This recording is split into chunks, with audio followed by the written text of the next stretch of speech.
What's happening? How's everybody doing out there in YouTube Landia, man? What's cracking in YouTube Landia? Hit the like button, subscribe to the channel, support the channel. We about to go on Jimmy Kimmel, man. Jimmy Kimmel. Jimmy Kimmel, man. That dude, wild, man. He's a wild guy, man. He's a wild guy, man. Jesus Christ. We about to go in, man. Everybody hit that like button, man. Support the channel. What a day, man. What a 4 days, man. So we had finally got rid of Jimmy, man. Playing with my emotions, man. Shit. Jimmy, man. Jimmy's back. And he was annoying. Oh my God. One thing I will say about liberals is they keep the main thing the main thing. It's FU 25 hours a day, 8 days a week. If you're a conservative. FU. That's the message from liberals. All day long. Salute to Bam Bam. Salute to nothing but a hound dog. Edwin Kelly. Found treasures. Dread Assembly. Yeah, man. It's FU 20.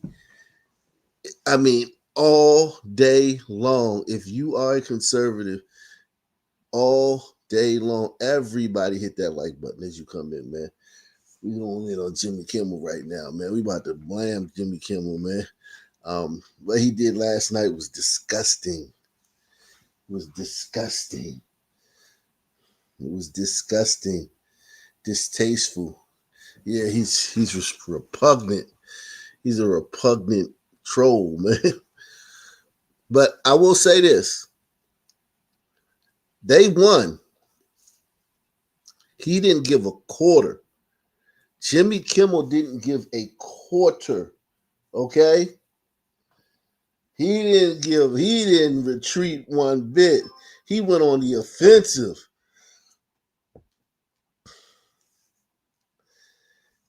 And he resonated with liberals, man. Liberals are gonna watch his show just because. I mean, he went on the attack last night. So it's like liberals love that. You know what I mean? They love being on attack. They love attacking their enemies. So they don't, you know what I'm saying? They not trying to see both sides. They're not gonna apologize. And it's commendable if you look at it. If you really look at it, man, it is commendable, man. Like they know how to play this game.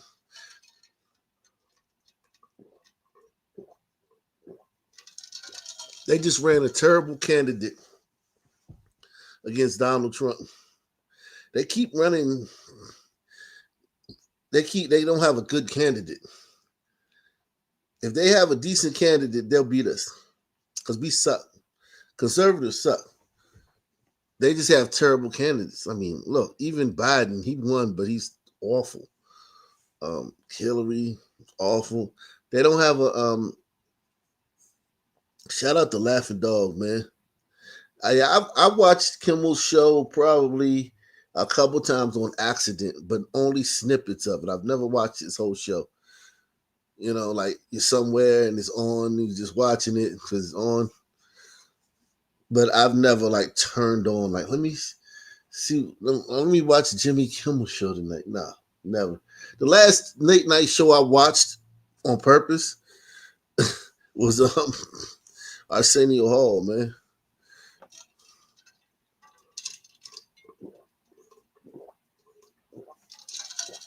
Ooh. That's the last show I watched on purpose. Late night show. Everybody hit the like button, man. Be in here, man. Early morning stream, man. Sorry I couldn't. Shout out to Jacqueline, man. Jacqueline. Salute to Jacqueline, man. Appreciate you, Jacqueline. We're gonna have a great show, man. I'm gonna entertain you guys until I gotta pick up my daughter. Then I'm gonna have to come back later on. But yeah, shout out Jacqueline. This Jimmy Kimmel thing. I wish I had the. I don't know if I can play the.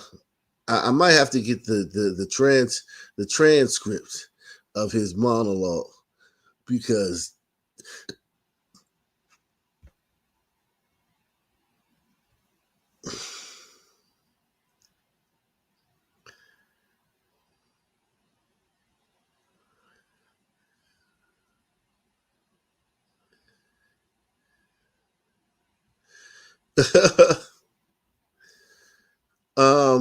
this one says Rob Schneider says, "Dear Jimmy, in your semi-apology tonight, you lied again.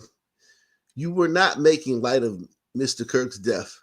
The suspension you justly received last week was for falsely accusing MAGA Republicans and Republicans, one of their own, you said, for the murder of our friend Charlie Kirk, when it was in fact just another in a long line of murderous leftist lunatics who killed Charlie, who get their inspiration to kill from your dangerous leftist rhetoric.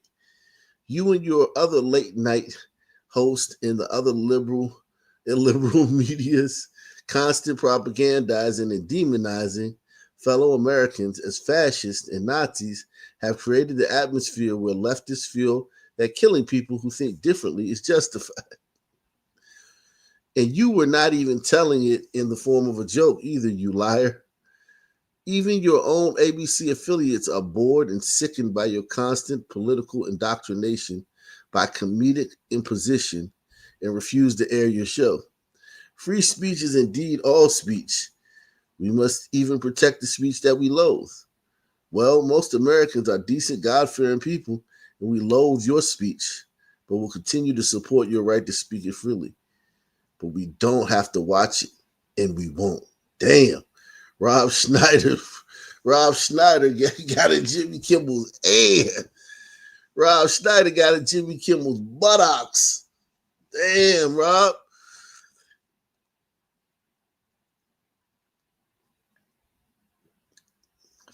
Shout out to Nothing But a Hound Dog. Say you love him on the show. Good morning, Miss Berry. Damn. Rob Schneider got in Jimmy Kimmel's buttocks.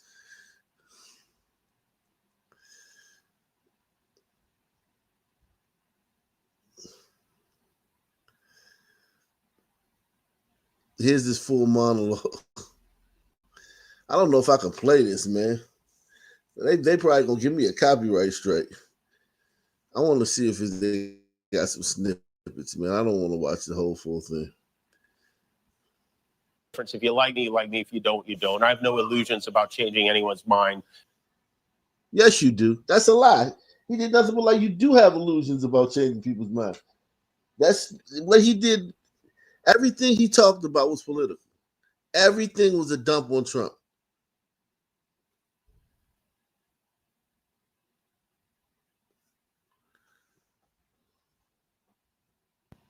Make something clear because it's important to me as a human, and that is, you understand that it was never my intention to take light of the murder of a young man. Fake crying. Fake crying. Fake crying. Yes, you did. And yes, you did. Yes, you did. Fake crying. I don't make something clear because it's important to me as a human, and that is, you understand that it was never my intention to make light of the murder of a young man. I don't think there's anything funny about it.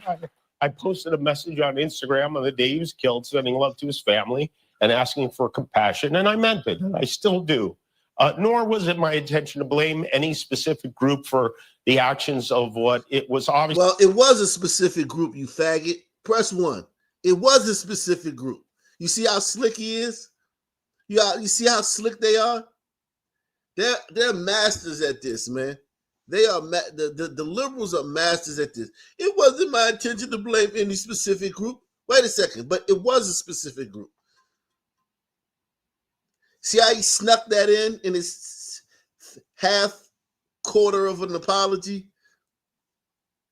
Even in his bullshit apology, he snuck in some propaganda. He snuck in some propaganda. It's obviously a deeply disturbed individual. It was a leftist. It was a liberal nutcase leftist. It wasn't a deeply disturbed individual. It wasn't a deeply disturbed individual. That guy was perfectly fucking sane. They act like that guy was like rubbing shit on his face and like ran up on the roof with like a straw skirt on and paint on his face, yelling, and threw a spear at fucking Charlie Kirk or something. That motherfucker methodically planned everything out to a T. Even to the time he shot Charlie Kirk. Stop acting like this motherfucker was just some disheveled fucking homeless guy who's like babbling and shit. You know what I'm saying? This motherfucker was not disturbed. He was perfectly 1000% aware of what everything he was doing.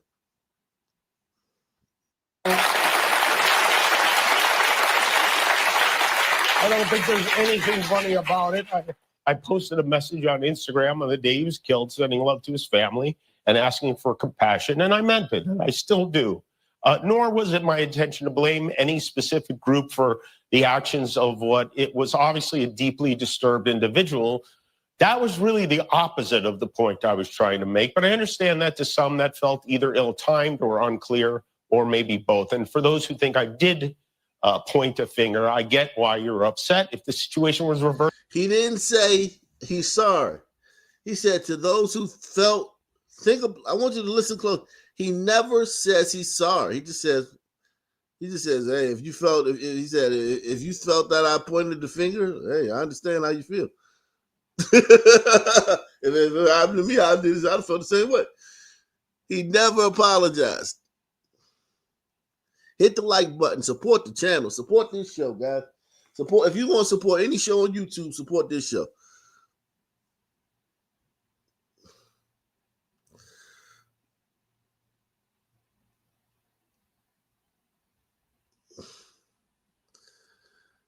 Liberals like him should be terrified to talk, but conservatives don't bring any. Yeah, conservatives. But here's the thing: conservatives are zero threat, right? But they propagandize us as if we're just the worst. What did Joe Biden say? White supremacy, which is conservatism, which is what they have branded conservatism as, is the biggest threat. They don't play, man. One thing about the liberals is they don't play. They get their message across. They know how to get their message across. They're good at messaging. You're racist and dangerous, and you're going to take everybody's rights away. And everyone should fight against you all the time. That's their message. I don't know what the Republicans' message is. Kumbaya, I don't know what the fuck it is.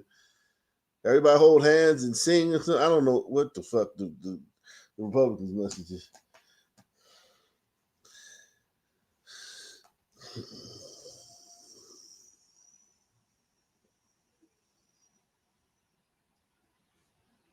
Was reversed, there's a good chance I'd have felt the same way. I have many friends and family members on the other side who I love and remain close to, even though we don't agree on. And he keeps doing the voice cracking, the fake emotion. He's such a piece of shit, man. He is such a piece of shit. He is a piece of shit. I mean, God. We talking about like just an awful human being. He's an awful human being.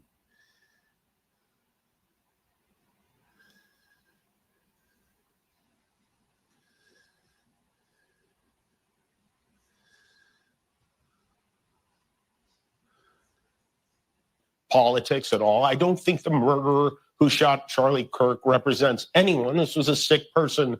No, he represents. You see the propaganda? I don't think the murderer who shot Charlie Kirk represents anyone. No fucktard. He represents Antifa, the left, trans. He represents liberal wackos like you. He represents all that shit. This was nothing but propaganda. This was nothing but propaganda. I mean, pure propaganda. Pure and utter propaganda.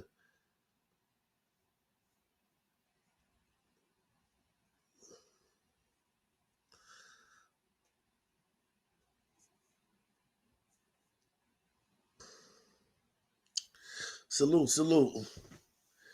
This is nothing but pure and utter propaganda, and people won't see it because you gotta listen, man. You gotta listen. I have many friends and family members on the other side who I love and remain close to, even though we don't agree on politics at all. I don't think the murderer who shot Charlie Kirk represents anyone. This was a sick person. Yes, he does. He represents you. He represents liberals. He represents the left. He represents. See,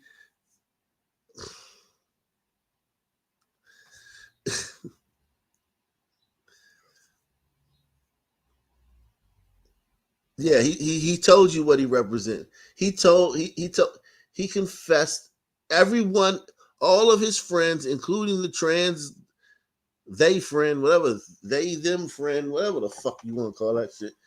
Everybody around him is cooperating. Everyone's cooperating. They're all saying he cooperated initially and then he stopped. They're all saying he was radicalized by leftist propaganda. And Jimmy Kimmel comes out here and says this bullshit. Other side who I while holding back tears. Love and remain close to, even though we don't agree on politics at all. I don't think the murderer who shot Charlie Kirk represents anyone. This was a sick person who believed violence was a solution, and it isn't. It ever. And also selfishly, I am a person who gets a lot of threats. I get many ugly and scary threats. Now he's making it about himself.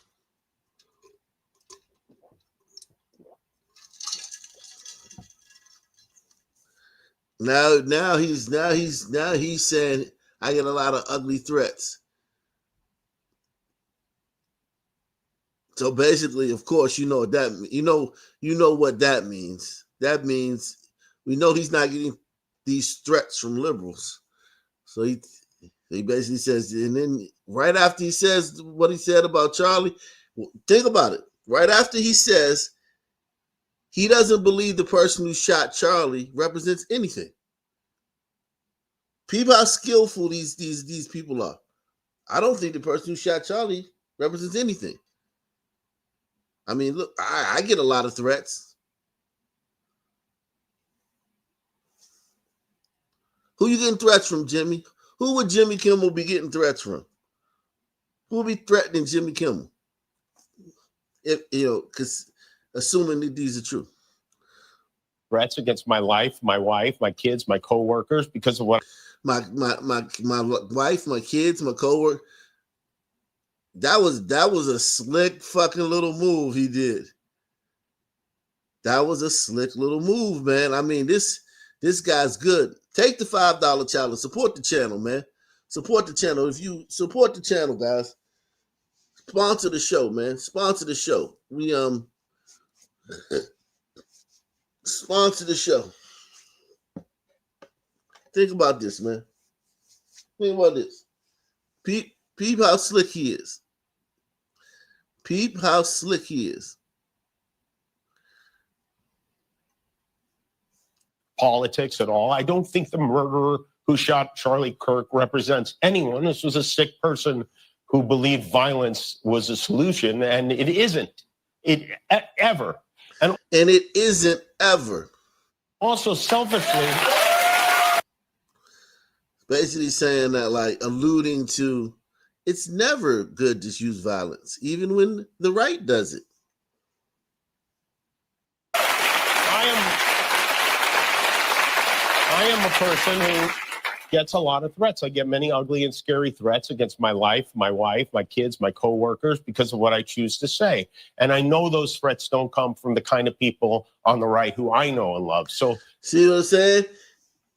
He doesn't know who the guy who killed Charlie Kirk was affiliated with. Then he says, I get all kind of threats on my wife, my kids, my auntie, my pet dog, my hamster, my goldfish.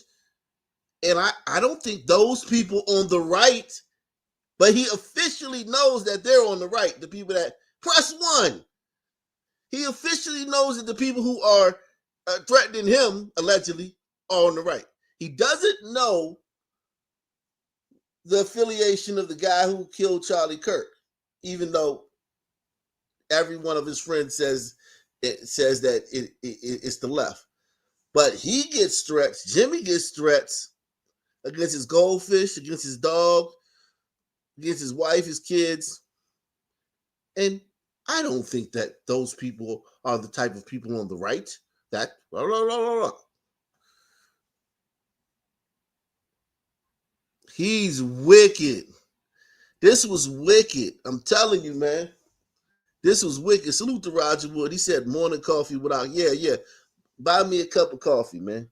Everybody buy me a cup of coffee, man. This is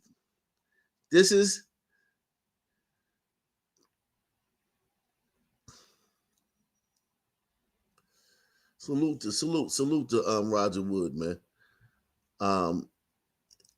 Salute to everybody out there watching on whether you're on X, whether you're on Ock Nation News, or whether you're on Black Colombo channel.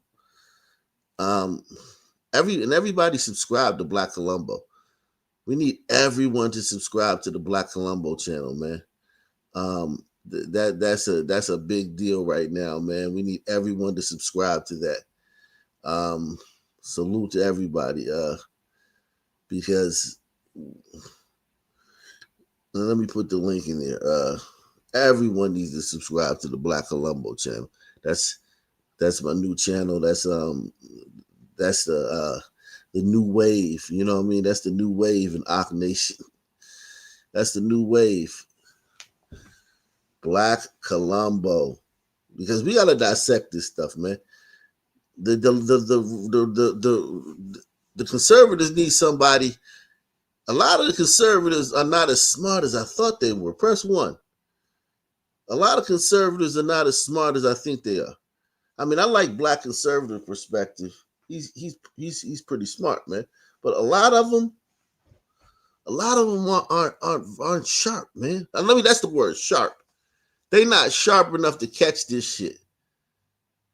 They not sharp enough. They catch some stuff, but they don't catch enough of this shit.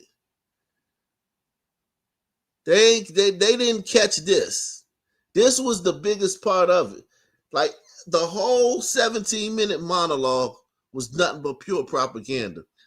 But when I was watching videos, I was taking my daughter to school this morning. I was listening to some videos. I was like, damn, these dudes missed everything. They missed literally everything. Like, they caught maybe 5% of the propaganda. They caught maybe 5% of the propaganda.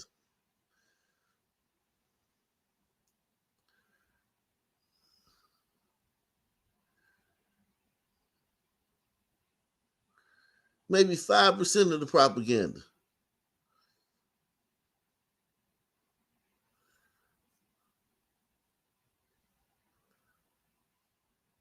It's so much propaganda. It's so much propaganda.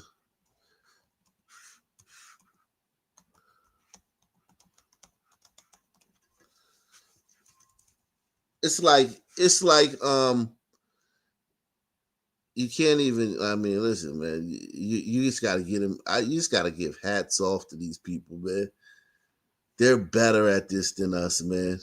And I'm speaking as a conservative. These people, these liberals, are better at this. Like we freaking suck at this. It's so sad, man. It is so sad, man. It's so sad that we suck like that too. Like I'm not even gonna lie, man. It's so sad. It hurts, man. It doesn't even it hurts, man. It hurts.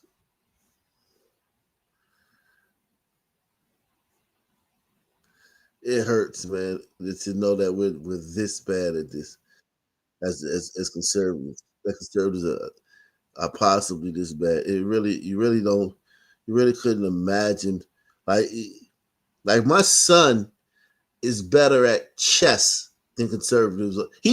He's one. My son will be 2 in February. He's better at chess than conservatives are at getting their message across. I'm not lying. My son is better at chess than conservatives are at getting their message across or understanding liberals.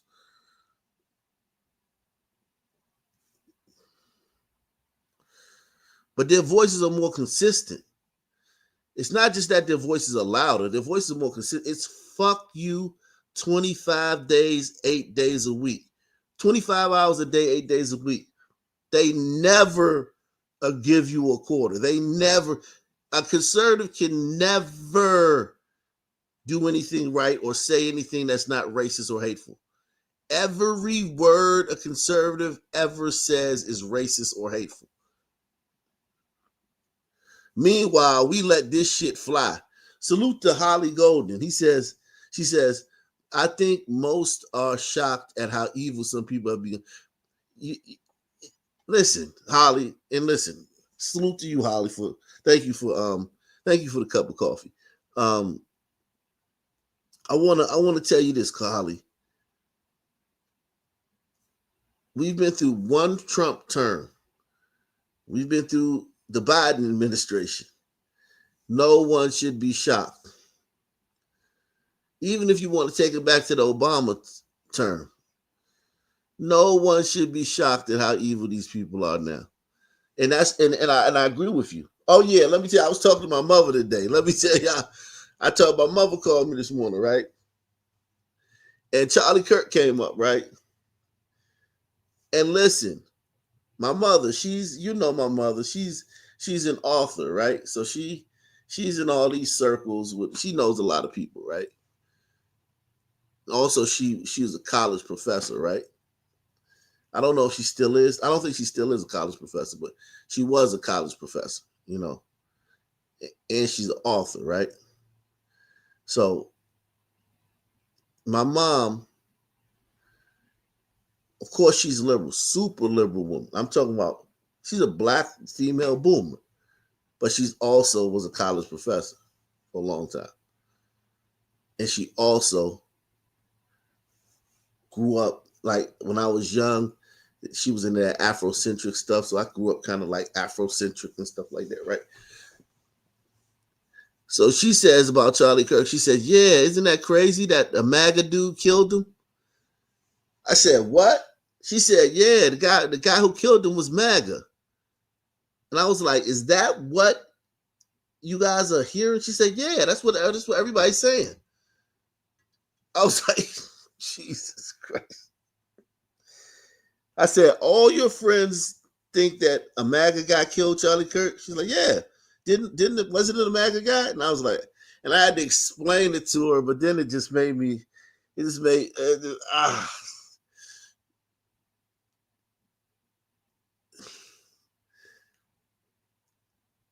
was just like, because I had to explain it to her about the guy that he wasn't MAGA, and she was like, no, she's like, yeah, oh no, everybody.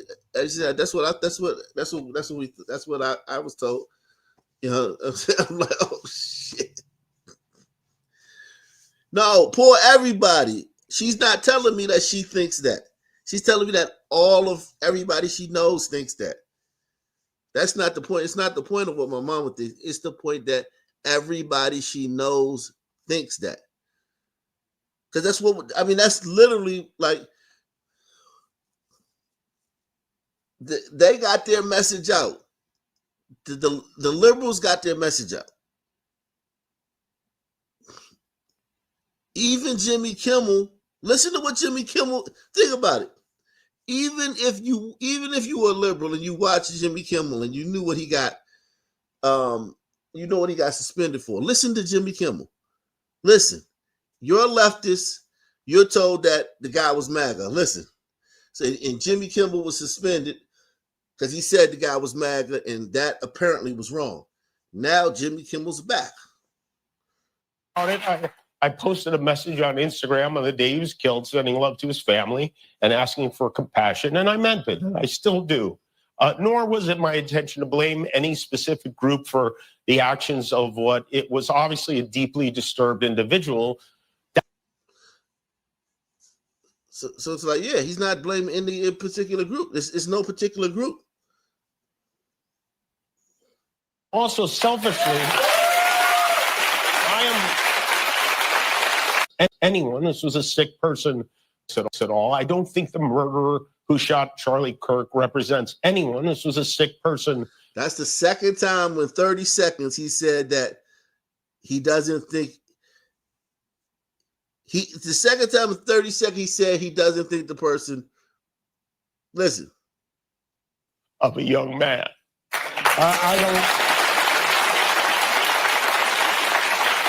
I don't think there's anything funny about it. I posted a message on Instagram on the day he was killed, sending love to his family and asking for compassion, and I meant it. I still do. Nor was it my intention to blame any specific group for the actions of what it was obviously a deeply disturbed individual. Takes it all. I don't think the murderer who shot Charlie Kirk represents anyone. This was a sick person who. Yo, they better at this than us. Press 1. They're better at this than us. They're better at this than us. Press 1. It just is what it is. They're better at this than us.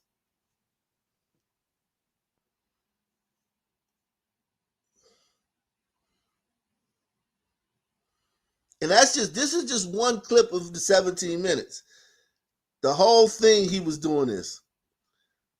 Salute to my man Peter, man. Peter says, we must support Black Colombo. Yes, you must support Black Colombo. Yes. Listen, man. One thing about it, man, because I'll do a conspiracy if I believe in it. I will never do a conspiracy I don't truly believe in. Because most of the times, see, I think like a detective. Most of the time, I'm just looking for the truth. I'm just looking for the truth. I'm just looking. That's just the way I was born. And the reason I watch Columbo all the time is because it resonates with me. I get, you know what I'm saying? Like, I'm like this in the street. In the street, niggas hate me for this reason. In the street, in Blackistan, people hate me because I listen. I listen. Niggas hate me a lot. I'm not talking about niggas necessarily hate me. I got a lot of friends and shit. But a lot of people hate. I listen. I listen. I talk a lot on YouTube, but in real life, I listen.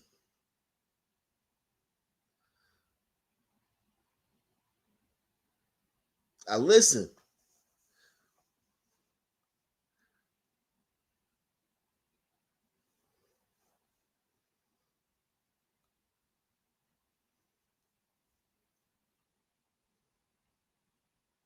Let's see this clip.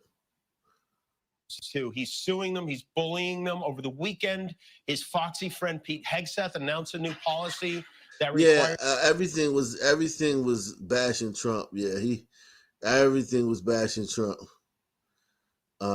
It was just a Trump bash fest. He went upside Trump's head with a goddamn 2x4.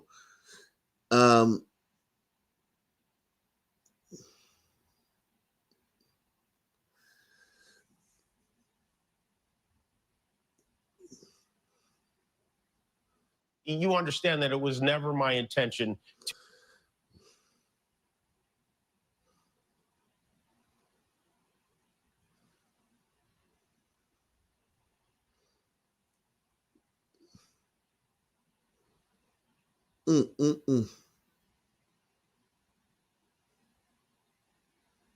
Damn, Jimmy Kimmel. Yeah, but anyway, man, that's the.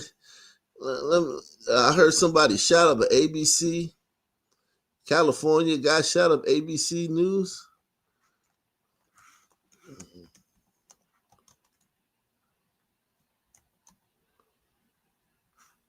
There we go. All right, here we go.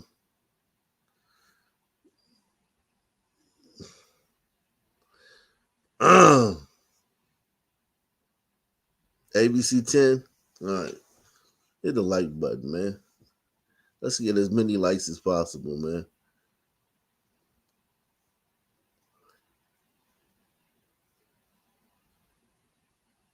Salute, man. Everybody make sure you subscribe to Black Columbo. I'm going to start going live solely on Black Columbo in the coming weeks. Because Ock Nation News, this channel, I want to get this channel a rest. So please subscribe to Black Columbo. The link is in the description box. And the link is in a pinned comment in the chat. The link is in a pinned comment in the chat. Or you can just type in @Black Columbo in your YouTube search bar. @Black Columbo. Salute to Holly, man.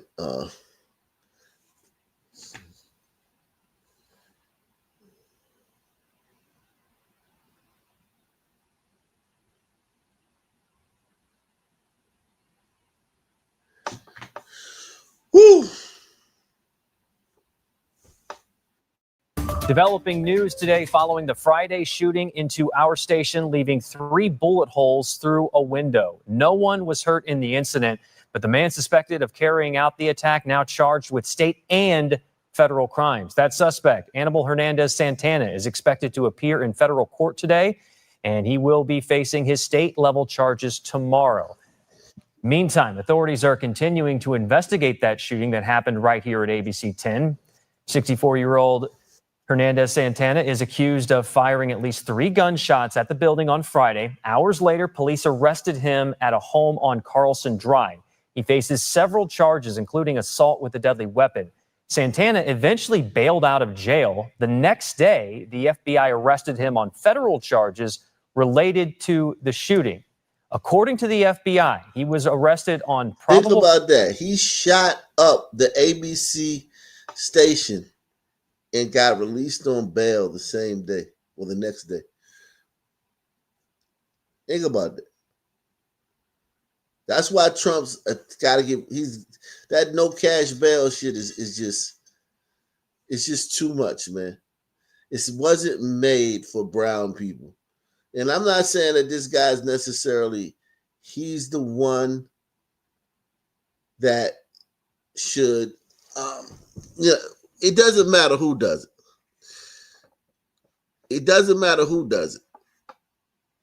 No one should be able to shoot up the ABC affiliate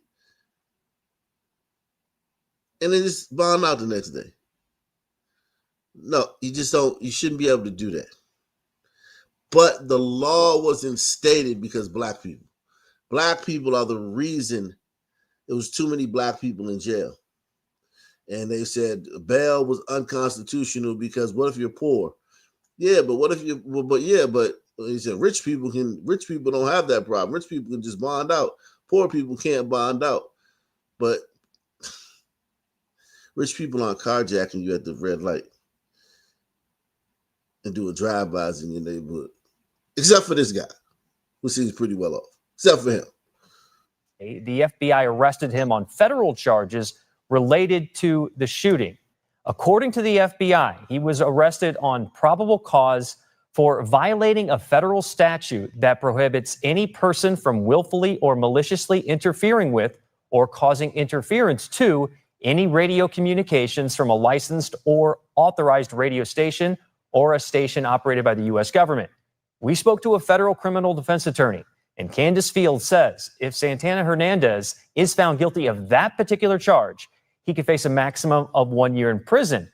She says that charge is a bit of a stretch since the law violated in this case usually pertains to situations like online hackers.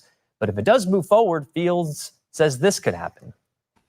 It is not inappropriate for the state to bring charges that are relevant to the state's interests and to have the federal government also pursue charges that are relevant to federal interests.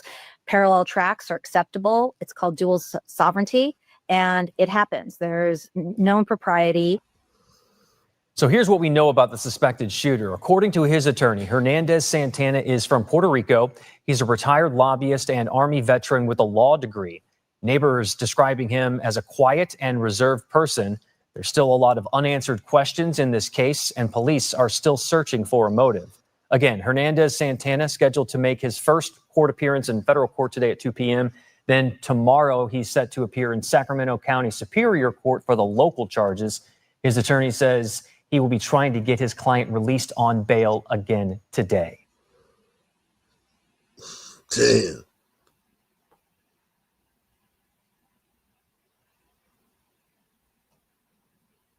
Damn. Tonight, we're digging into court documents that push for no bail after last week's shooting into our ABC 10 news station. Now, a federal criminal defense attorney is weighing in on whether the suspect could be released while waiting for his next court hearings. ABC 10's Roxanne Elias joins us in studio with the details. And Roxanne, explain for us what factors will ultimately decide if he's let out of jail. Well, Laura, there are many factors that a judge will look into before deciding on whether to release a person. Most of the time, it depends on the person's background. But defense attorney Candace Fields says in this case, both federal and state judges won't be able to overlook all the allegations Hernandez Santana is facing. A few days after the arrest of Aníbal Hernandez Santana, and evidence on the record is mounting regarding allegations made against him. Federal criminal defense attorney Candace Fields is weighing what factors the judge will have to consider. The judge is going to have more information to consider regarding the danger to the community. Hernandez Santana, accused of shooting into the ABC 10 news station Friday afternoon, is now being held at Sacramento County Jail without bail. According to federal court documents, Hernandez Santana faces 3 federal charges, including possession and discharge of a firearm within a school zone. Documents reveal that about 2 minutes before firing 3 rounds in front of the ABC 10 station, he fired a single shot while standing on the public sidewalk at 2555 3rd Street. Investigators determined that the initial shot was several hundred feet away from both Health Professionals High School and Latata Floyd Elementary School. Fields says the distance could be a significant factor in the case. I believe it's alleged that this particular person not only was registered on the firearm that was seized, but there are some firearms that are associated with this person who have not been seized. And that makes the risk higher to the community. Fields says both state and federal judges will consider several factors, including family and community ties, employment, and criminal history. A note found in For hiding Epstein and ignoring suggesting red additional potential flags. targets could raise. This was the note. This was the note that he left that they found in his car. For hiding Epstein and ignoring red flags, do not support Patel, Bongino, and Attorney General Pam Bondi. They're next.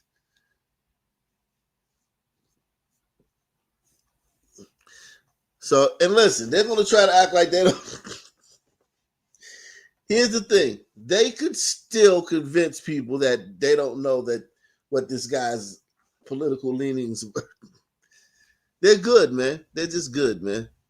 They could still convince you that, hey, man, we don't know why he did that. Or they could just lie and say that it was a conservative that shot up the station. They'll just lie. Support the channel via PayPal, Cash App, or the Super Chat. We are in the building. Take the $5 challenge, the $10 challenge, whatever.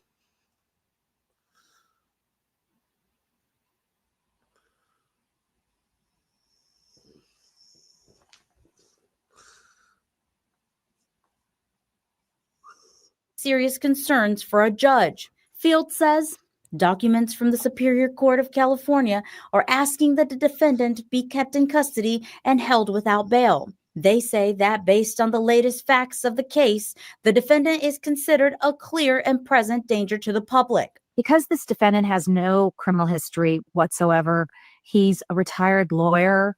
He has ties to the community, family ties. He could turn in his passport. He's not a flight risk. In all likelihood, he could be released. And you hear this, bitch? He just shot up the fucking ABC news station and had a note saying that the Attorney General, the head of the FBI, and who else? The assistant head of the FBI were next. He literally discharged his gun randomly through the window at the ABC affiliate over Jimmy Kimmel, and then said that 3 top Republican officials are next. And they're talking about, well, we could release him. He's not a threat to the public. Jeez. Found in his car suggesting additional potential targets could raise serious concerns for a judge. Field says documents from the Superior Court of California are asking that the defendant be kept in custody and held without bail. They say that based on the latest facts of the case, the defendant is considered a clear and present danger to the public. because this defendant has no criminal history whatsoever, he's a retired lawyer. He has ties to the community, family ties. He could turn in his passport. He's not a flight risk. In all likelihood, he could be released and show up to court. The issue is danger to the community. Aníbal Hernández Santana's legal defense team sent us this statement, which says defendants accused of wrongdoing are presumed innocent at all stages in the legal process before trial. Depriving a defendant of their liberty before trial makes the entire legal process longer and more difficult because it creates additional hurdles that defendants and their lawyers must overcome to prepare a robust legal defense that everyone is entitled to. The suspect will be back in court tomorrow. Chris, Laura. Okay, Roxanne, thank you. Man, unbelievable. Unbelievable. Jeez. Unbelievable.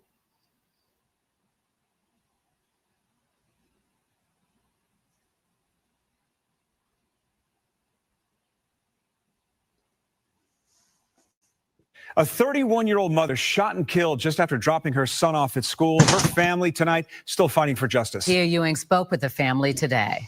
CJ plays video games to block out a painful reality. His mom will never walk through the door again. Look down at your heart, and your mama will always be right there for you. You want to say something to her, look down at your heart, And whatever you say to her, say it to her right there. The same way I have to do. I have to look right here. And I have to talk to her and ask her, just tell me what happened. Instead of planning her 6-year-old grandson's birthday, Tina McMiller shared the last note Romika Blackman left for her son.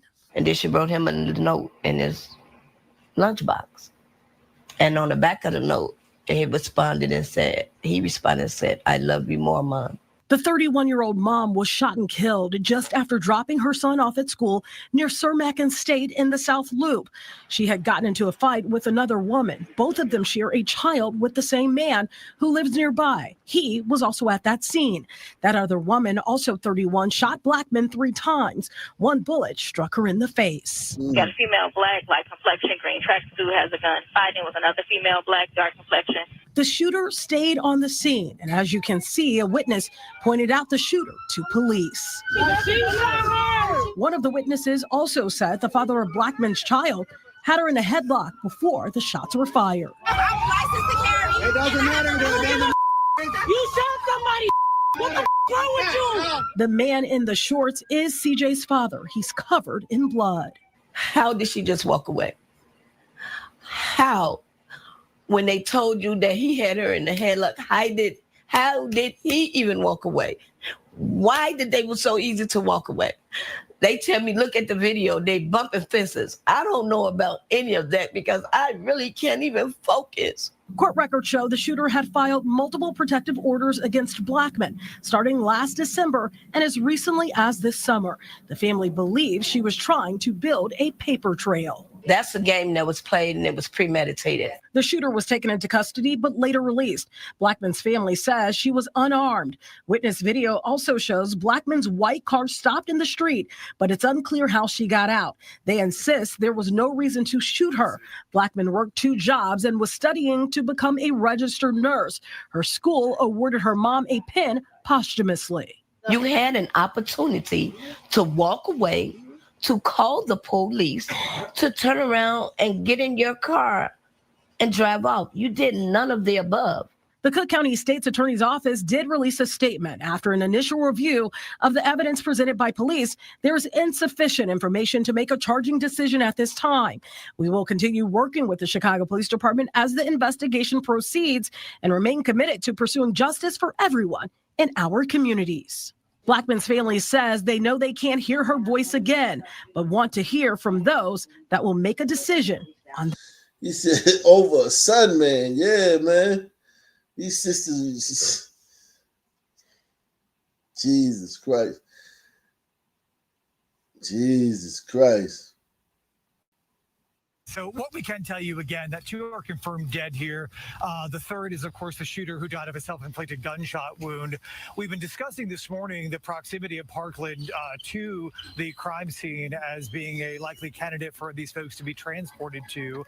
We're not seeing a lot of police activity here, which again, either tells me that they were taken to UT Southwestern, or perhaps, unfortunately, they were not able to be saved in a significant way that would then have them come to a hospital for more treatment, because unfortunately they have passed away. Again, we're being told 3 people have been shot. We can confirm 2 of them are deceased, and then on top of that, the shooter as well. We can tell you that Dallas police are taking the lead on this.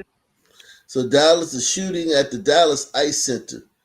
Who the hell you think did that? I'll give you one guess.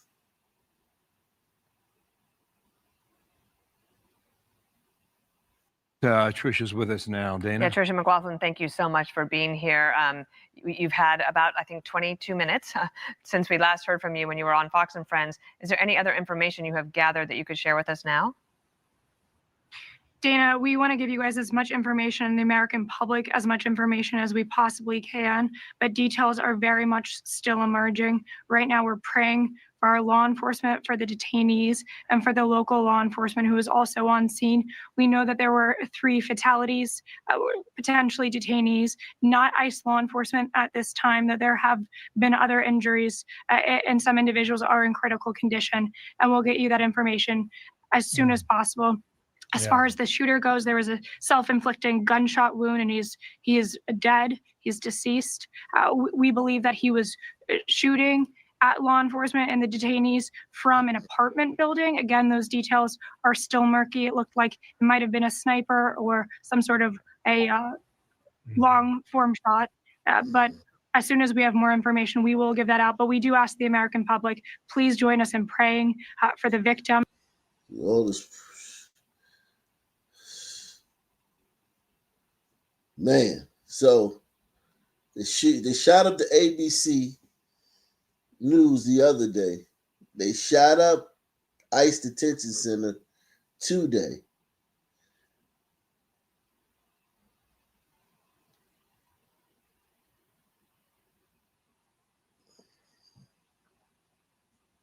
Wow. Wow.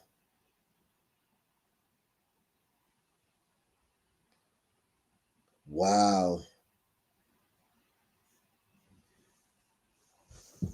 And meanwhile, black women are shooting each other left and right. Breaking overnight, a 17-year-old shot during a fight in the Loop. Police say she's expected to be okay, but they're speaking to a person of interest right now. Our Darius Johnson live at Northwestern Memorial, where the teen was taken to be treated. Darius, good morning. Hey there, ladies. Good morning to the both of you. Witnesses at the scene say this may have involved a security guard outside the Jewel, and all of this happening in the same spot where residents in the South Loop say it is troublesome. They've been saying that for years. Now, take a listen at what we heard over police radio. Okay, we're getting a call for that Jewel saying that security guard just shot a female that's a minor and she's not breathing. Oh, security guard shot her. And listen, they'll try to act like that's implausible. Why does security guard have to shoot a little girl?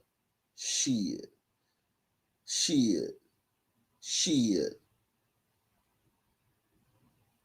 There's plenty of reasons a security guard could have to shoot a little girl, a 17-year-old girl. Because there's plenty of reasons a security guard would have to shoot a teen sister.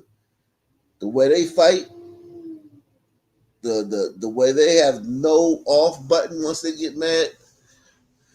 The way they constantly escalate and escalate and escalate.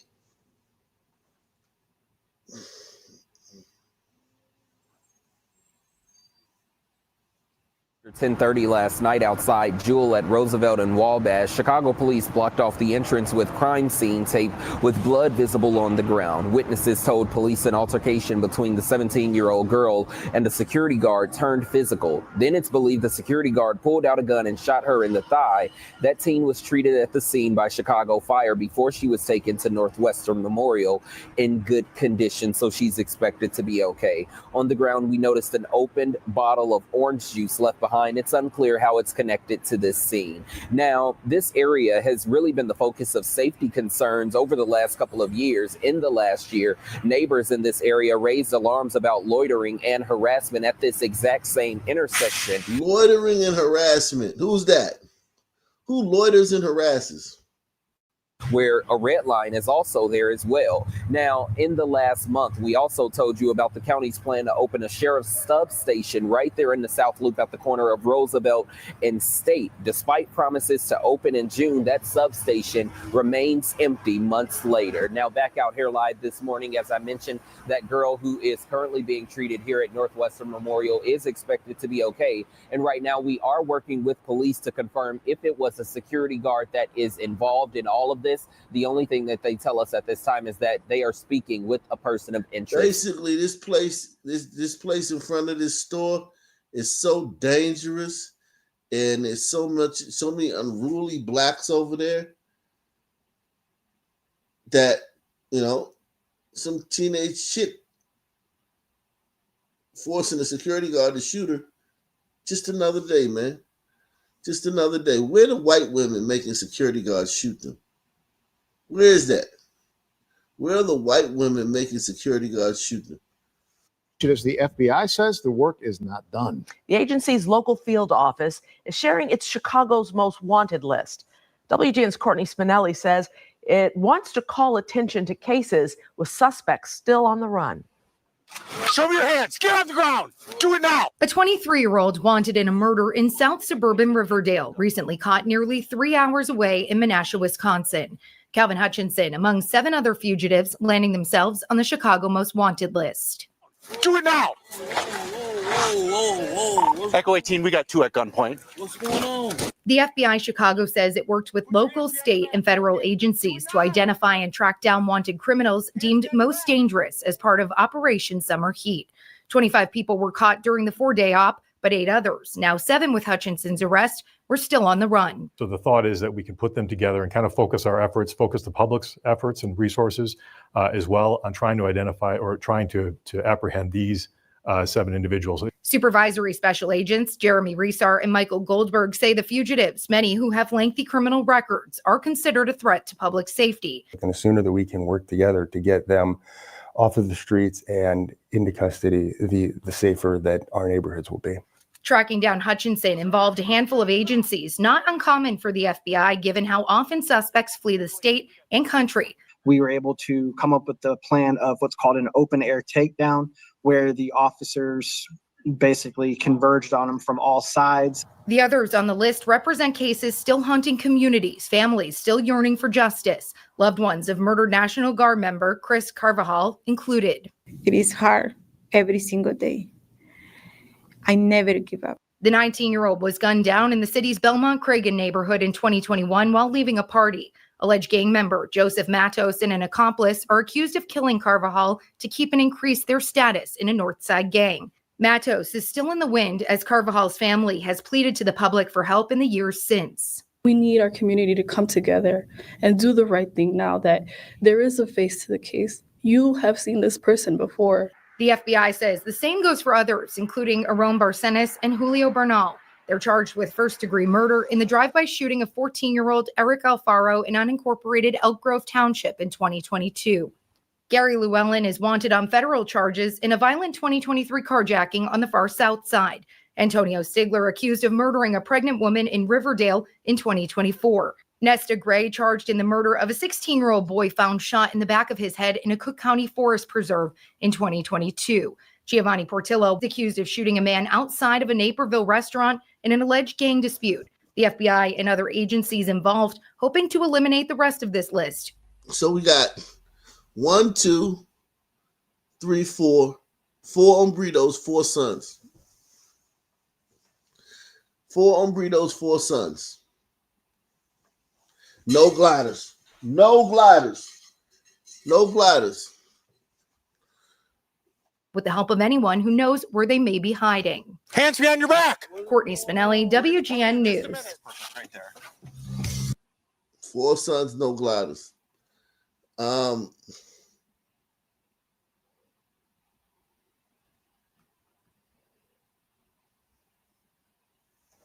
And we have dramatic new video of a takeover robbery at a high-end San Ramon shopping center. It ended when the suspects shot their way out of that jewelry store. NBC Bears' Jody Hernandez spoke with police about how they managed to track down those thieves. San Ramon police released several new videos of that terrifying takeover robbery. They say the Dublin Police Department gave them a heads up that a robbery crew out of Oakland was in the area. So they immediately deployed their drone to the shopping center. And they say, of course, the store's surveillance cameras also captured the robbers in action. This is the moment more than 20 masked and hooded people stormed into Heller Jewelers in broad daylight Monday. Some of them armed with guns, others with crowbars. Police say the mob then helped themselves to $1 million worth of fine jewelry. When they went in, they basically took over the store. They went to all the jewelry display cases and began just smashing the display cases at will, using the crowbars and the pickaxes, and basically taking whatever jewelry was available. When the store door closed behind them, police say it automatically locked, trapping the group inside. A witness captured the robbers firing shots to escape. It was a very dangerous situation. They did fire multiple rounds through the door, which caused the door to shatter, and they were able to then push the glass out and exit. Drone footage captured the suspects getting into their cars and speeding away. Police say choppers followed them. Officers arrested 3 men and a 17-year-old on International Boulevard in Oakland and arrested 3 others at the Dublin BART station. The biggest concern was not seeing just 1 or 2 or 3 people, but like 20 people being involved in something like this. Michael and Joyce Comer just bought their wedding rings at Heller. They were hoping to get them cleaned today, but the store was closed. They are appalled at what happened. Something really tragic could have happened, worse than stealing jewelry yesterday. Police say they're still looking for at least 17 suspects. They say detectives are working around the clock to find them. In San Ramon, Jody Hernandez, NBC Bay Area. So look at that shit, man. Every time I see this, I always think like, are they not afraid that like a police officer could just randomly be walking down the street, or a police officer could be cruising like the block? Like, how come every time they hit, there's no police around ever? I've watched so many of these things. I've never seen a police interrupt one of these things. Press 1 if you have. Press 1 if you've seen a police interrupt one of these things. A police just walk up like, oh shit, they're going over there robbing that store. Let me, it's never a police around. Ever. Are these guys using scanners or something? Are they using scanners?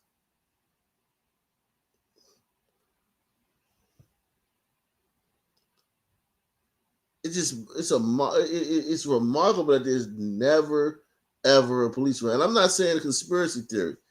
It's something that they got to be doing. They might be using scanners to see where the police are when they do it. But even then, 911 immediately. These people probably immediately calling 911 because this is terrifying. This is terrifying. I don't know what I don't know how they keep getting away with this stuff.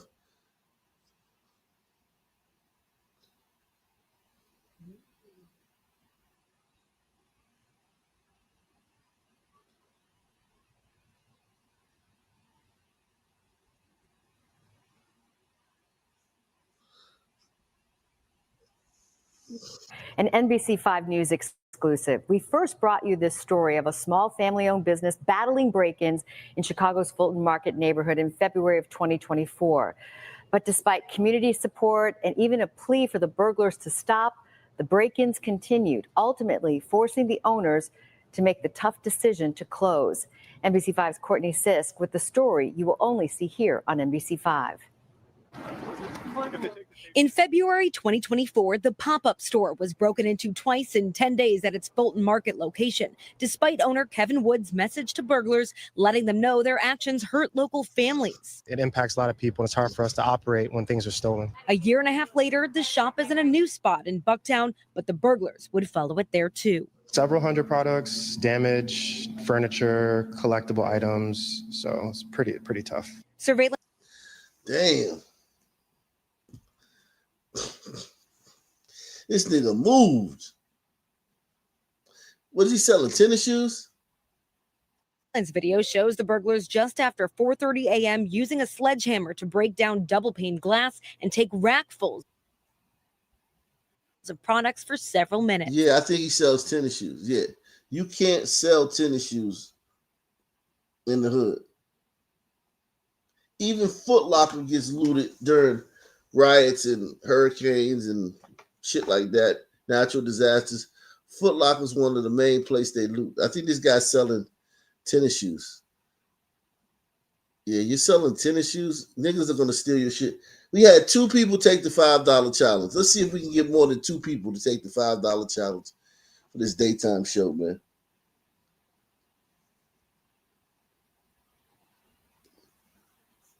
How many we got? Salute. We got 100 on Ak Nation News. We got 25 watching on Black Colombo, 23 watching on Twitter. Hit the like button too. Smash that like button. Share these videos, man. You selling tennis shoes, man.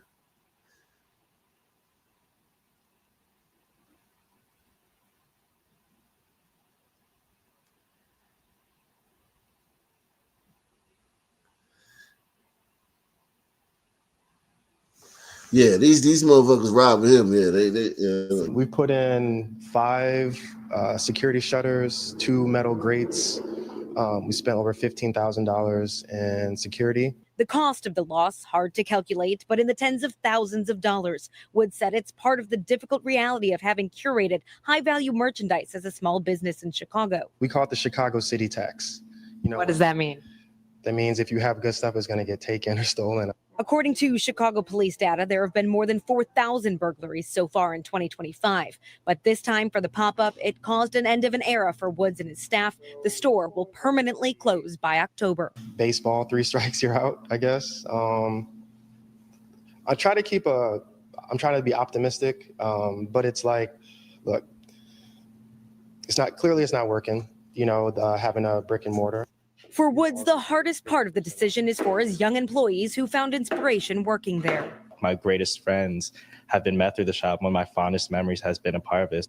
Rafael Runes has been working there since he was 17 years old. Kevin's given so many people great opportunities to do our thing here. It's a magical place, As the pop-up closes this chapter, Woods leaves behind this message for other small businesses trying to make it in Chicago. There's power in numbers, so continue to communicate with each other. Courtney Sisk, NBC5 News. Jeez. Ran that nigga up out of They ran that nigga up out of there. God damn, man.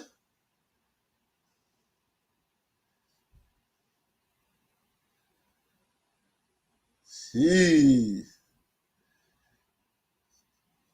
They got him up out of there. Woo.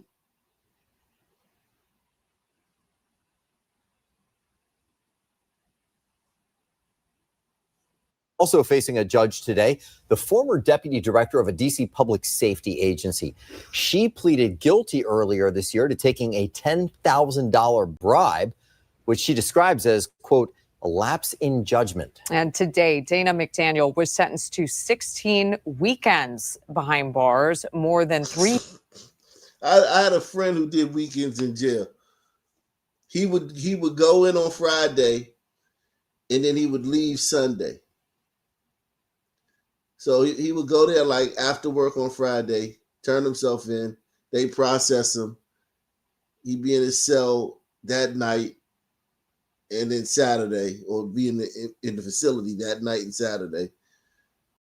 Sunday, he would leave I think at night or something, like after 5 or something on Sunday, and then he would work all week, and then he would go back to or do whatever the hell he was doing all week.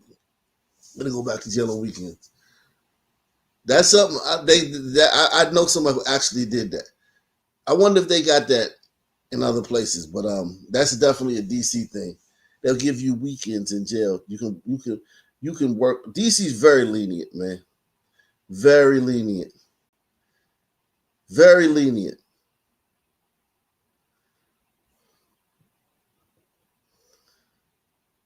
And they'll work it off say you got 60 days, right? They'll give you credit. They'll give you credit for 3 days, even though the Friday and Sunday you didn't spend in jail the whole day. The only whole day you spent in jail was that Saturday. But they'll give you credit for the Friday and the Sunday, even though they're basically 6 hours on Friday and you know what I'm saying, half the day on Sunday. These is very, very lenient. Salute to Kofi, man. Kofi 19, man. Appreciate you buying me a cup of coffee. You guys see I'm wide awake today, man. All this coffee is keeping me up, man. All this coffee is keeping me up. Thank you, guys. Kofi with the coffee. Salute to Osa the Healer, man. Osa in the building, man. Shout out to Osa, man.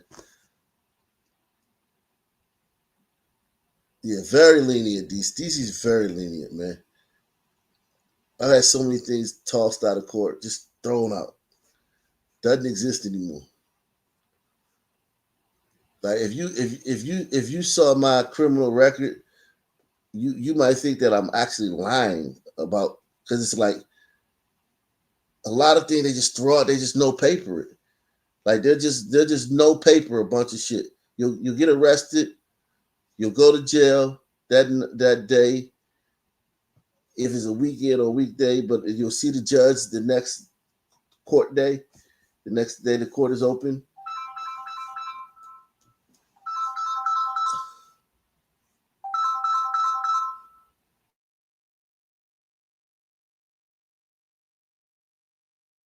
Also facing a judge today, the former deputy director of a DC public safety agency.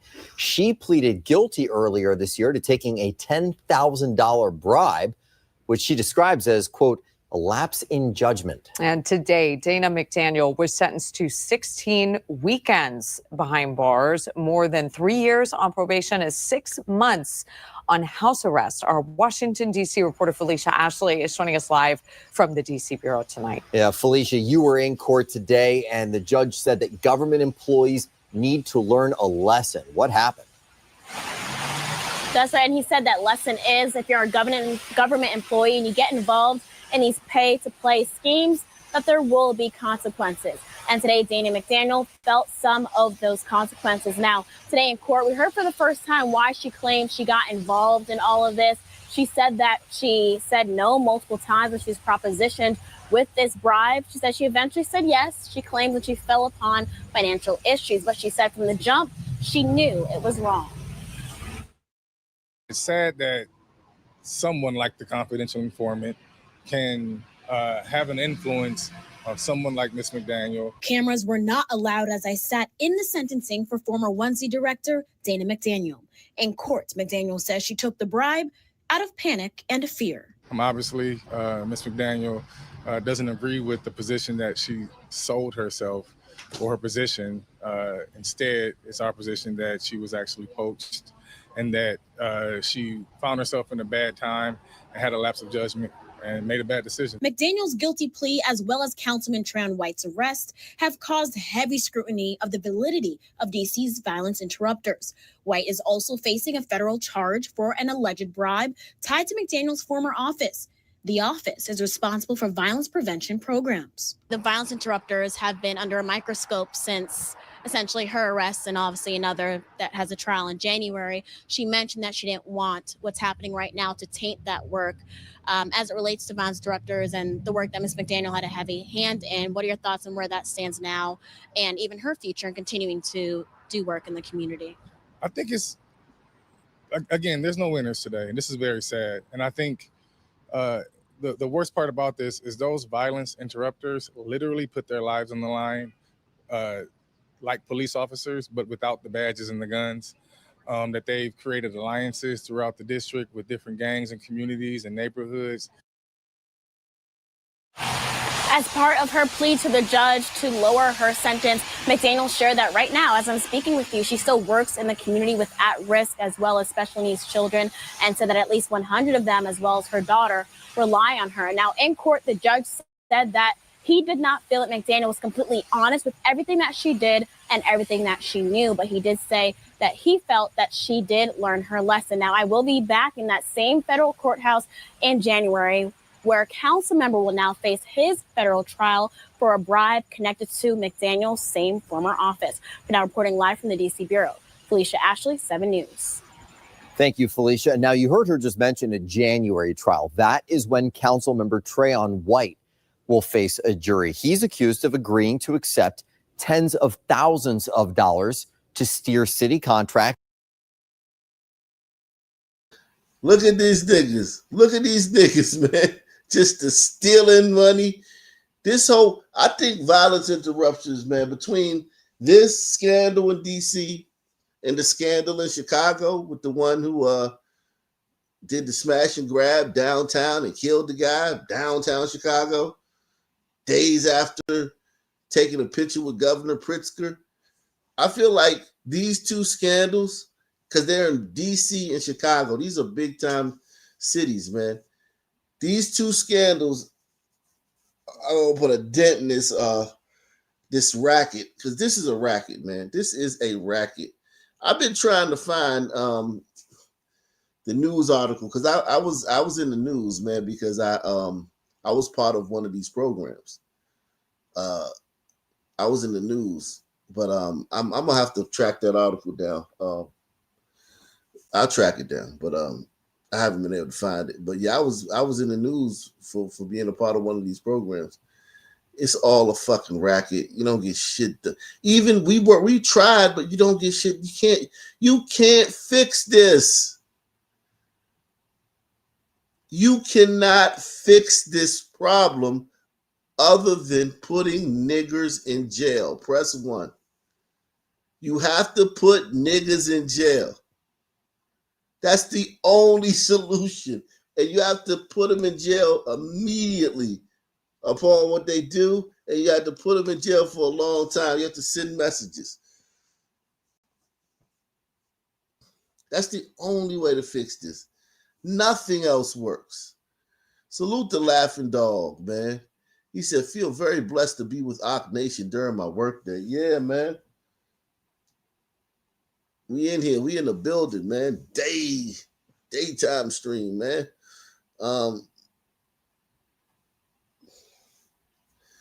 Thank you for the 4 cups of coffee, man. I appreciate that, man. That's keeping me up. Look at me. 4 cups of coffee. I'm in here. Nothing works, man. None of this shit works. At the Office of Neighborhood Safety and Engagement. He allegedly actually received $35,000 in some kickbacks on grants. And you can find our extensive coverage on this bribery investigation and the concerns that it raises about possible corruption in D.C. on our 7 News. Possible corruption. Possible corruption. Possible corruption.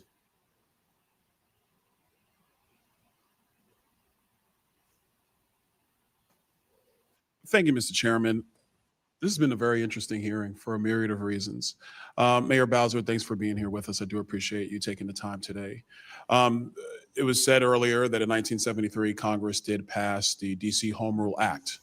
It is known on Capitol Hill, is known quite frankly through our entire constitutional republic, that any Congress cannot bind a future Congress. Just like at the state level, a legislature cannot bind a future legislature. That something that is enacted can be modified or undone in the future. I was able to have a conversation with a lot of the people from the Free DC organization. Some of them might still be in the room today. And that was the constant point that we came back to. That yes, under the law passed in 1973, your position was created, the DC City Council's position was created, but the ultimate authority for the federal district is still the United States Congress, and with the signature of the President of the United States. Would you agree with that assessment? I would agree.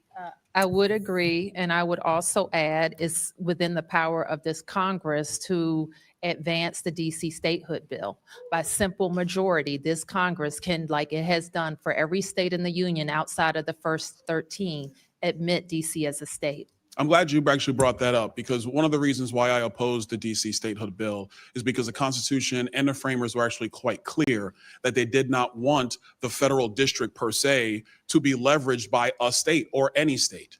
And I think I had conversations with several residents of DC who were walking through the halls of Capitol Hill. Well, when then Speaker Pelosi was bringing that up, and I asked them 2 very important questions. If you want to have representation, why don't we allow that property to be re-annexed by the state of Maryland, which actually provided the land for the federal district to be created? Or would the citizens of the District of Columbia prefer not to be subject to federal income taxes as a result of them not having quote unquote representation? What's your thought on that? I do think it's time to talk about what the district pays and what we get back. I do think it's time to have that conversation. And that's a fair conversation to have. I got a couple questions for you. Let's get to the business of the matter. Since President Trump authorized the National Guard to be in DC, how much has crime decreased in the District of Columbia? I think it's important, and then I've noticed that this has happened throughout this conversation, that you talk about the National Guard and you don't talk about federal law enforcement. And the federal surge consisted of federal law enforcement, which MPD works with all the time. I'm talking about the FBI, the DEA. Mayor Bowser, I'm really not trying to disrespect you, but how much has crime decreased?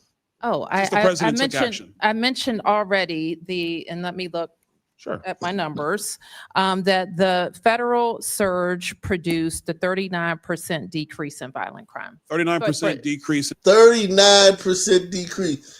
That's embarrassing. Let me tell you why that's embarrassing. Let me explain to you why that's embarrassing. Federal troops, FBI, National Guard. Like she said, it's not just the National Guard. It's the National Guard in conjunction with federal troops and federal agents. And niggas are still committing crimes and shooting people and robbing people.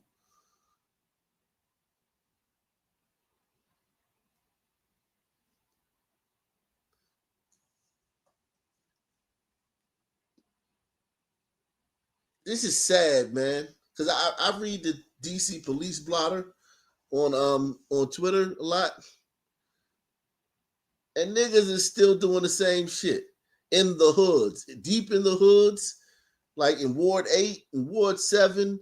Well, a lot of different wards, but deep in the trenches, niggas is still fucking shooting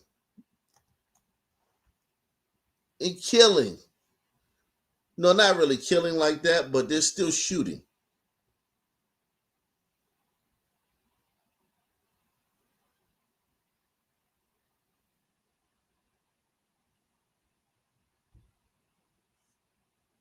Like, let me show you something, man.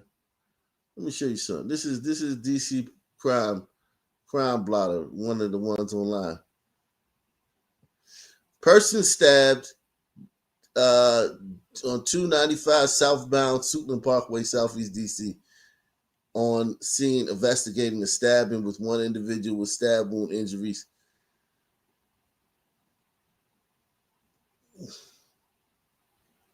It's a hit and run. That ain't that bad. Hit and run ain't that bad. That's just shit that goes on. Citizen robbed by juveniles in Southeast DC. See, Southeast DC is like the 90% black part. It somehow resisted gentrification.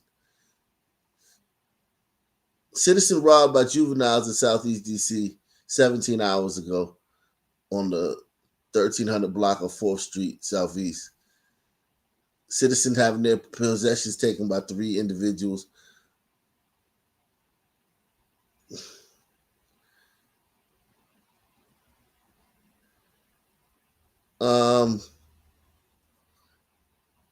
It's not as much as it used to be, but it's still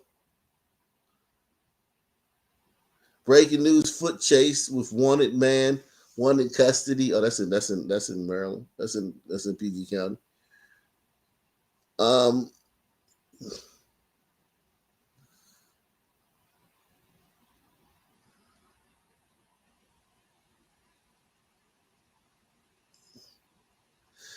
MPD units. This was yesterday. A robbery near Connecticut Avenue near UDC. One adult female was located conscious and breathing from injuries sustained in an assault. That probably had to do with, because UDC is kind of like a high school. It's kind of like, the University District of Columbia. It's kind of like, you got people from DC there, it's like a school it's a college, community college full of people from DC. So it's not as much as it used to be. I'll give them that. But it's still, niggas are still, look at it. Citizen robbed at knife point on the 22nd. 61st Street Northeast. That's over there. Eastern Avenue and all that stuff. Wow.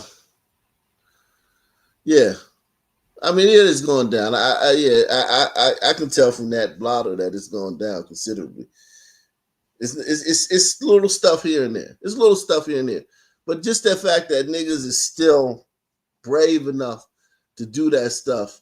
Niggas are still brave enough to fire guns in public and rob people in public with the federal agents, increased federal agent.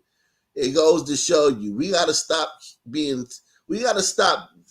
feeling sad about how many niggas is in jail. If niggas are committing crimes with this surge of, forces in DC, we have to never be sorry about too many black people in jail. Because you niggas know that there's a greater likelihood for you to go to jail now. And you're still committing crimes. Salute to Miss Berry. Miss Berry bought me a cup of coffee. Shout out to Miss Berry. I needed that, man. Don Wrinkles. He says, first food deserts, now shoe deserts. When will institutional systems come to an end? Yeah, listen. When you around black folk, right? I sold weed in the hood, right? I sold weed everywhere though. I sold weed everywhere I went. I sold weed in college. I sold weed in Quaker school. I sold weed everywhere I went. I just was a weed dealer for a long period of time, right? And I got robbed a lot, man. I got my apartment broken into. I got robbed. I got robbed at gunpoint selling weed on the block. When I was dumb enough to sell on the block, I got robbed at gunpoint. I got robbed. I've been burglarized numerous times. You know what I mean? If you got, that's just how it is when you're around blacks, man. A lot of dudes not gonna tell you that. A lot of dudes, a lot of YouTubers, they gangster, right? And they talk about the shit they did, and they never talk about the shit that happened to them. And you'll see this nigga on YouTube every day, and you'll think he's fucking Superman.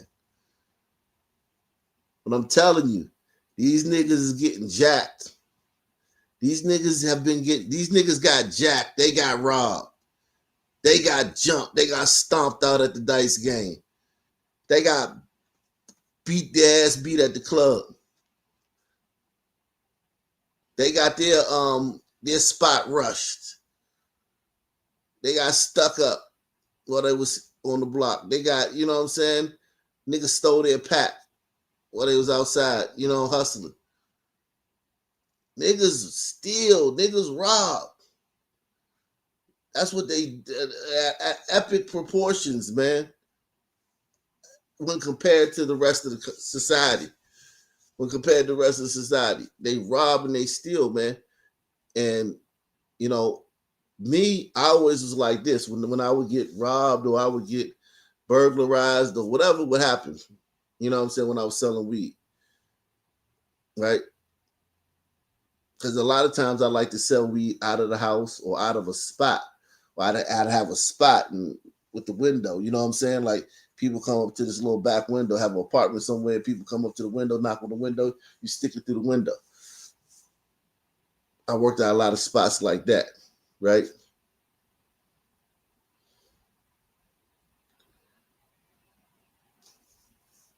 Just come back the next day.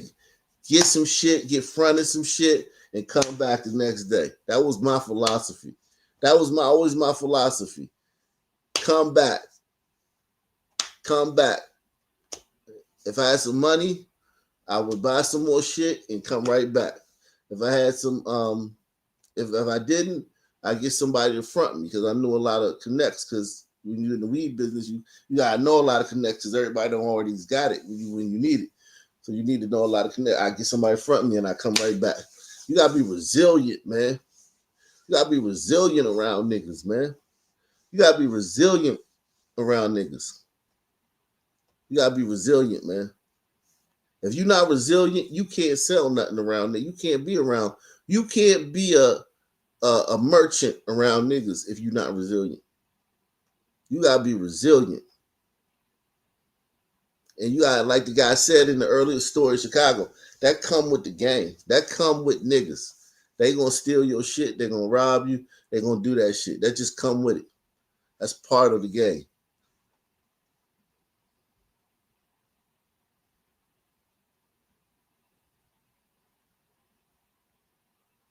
Salute to Don Wrinkles, man.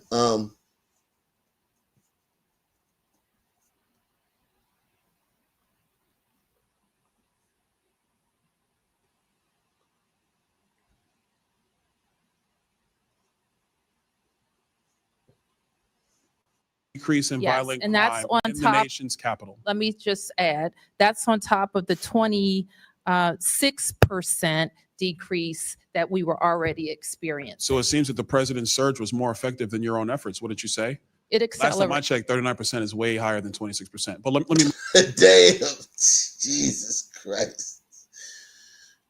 He's being polite to her. He's being polite because she wanted. I give this. She didn't want this. She didn't want this. She fought against the 2020 bullshit, but the city council overruled her, and made him, let all the criminals out of jail. She fought against it. I will give her that. But yeah, he's still roasting her, even though he's being polite. I think it's important, and then I've noticed that this has happened throughout this conversation, that you talk about the National Guard and you don't talk about federal law enforcement. And the federal surge consisted of federal law enforcement, which MPD works with all the time. I'm talking about the FBI, the DEA. Mayor Bowser, I'm really not trying to disrespect you, but how much has crime decreased?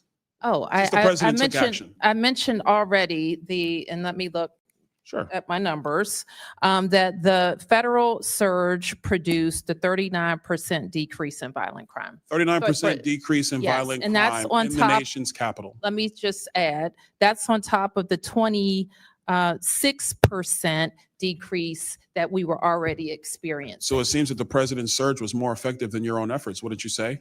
It Last time I accelerated. checked, 39% is way higher than 26%. But let me move on. But the full statistic is a little different. Chairman Mendelson, I didn't ask you a question. I know, Relax, but the hang full on. statistic is a little different. Actually, Chairman, let me ask you this question. Salute to Carter, man. Shout out to Carter. Oh man, I'm wide awake now, man. I'm wide awake, man. Because you butted in. Now let me ask you. Sure. What is the My current penalty. status of the Metropolitan Police Department in terms of staffing? How many officers do you have on the beat?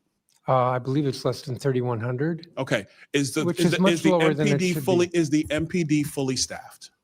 In my view, no. Question. Hold that point. Here's the question.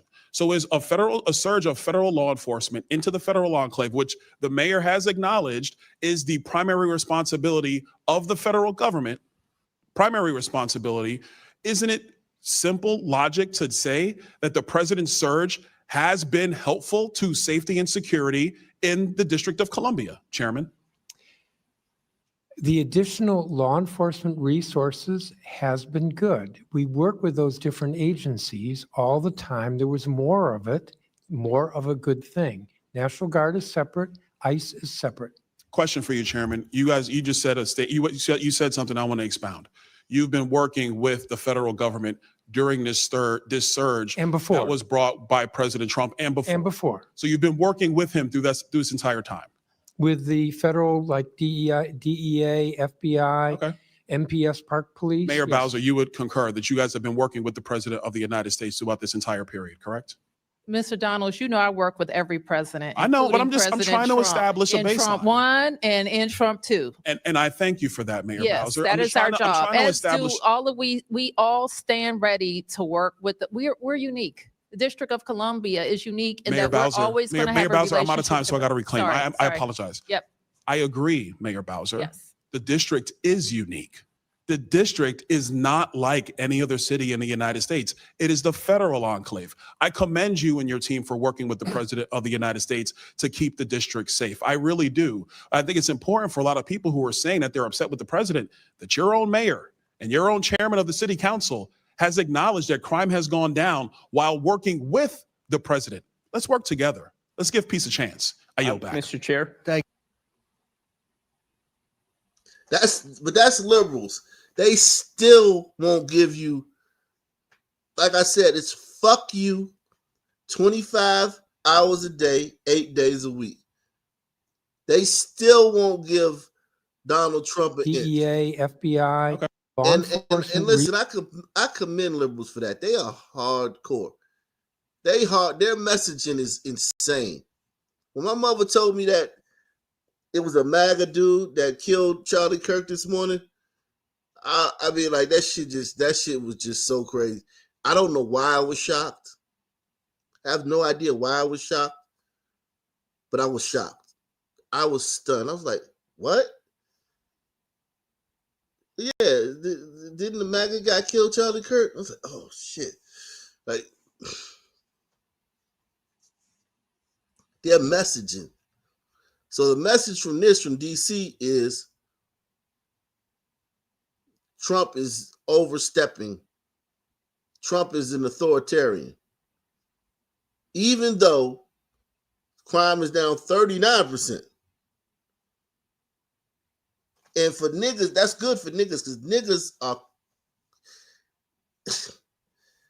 If this happened in a white city, crime will be down 100%. Press 1. If this happened in a white city, crime would be down 100%. But 39% is very, very, very good for niggas, man.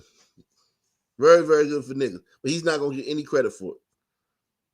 And he's gonna be known as just this chapter of Trump's presidency is gonna be known as just a big abject, like Nazi fascism, an expression of Nazi fascism.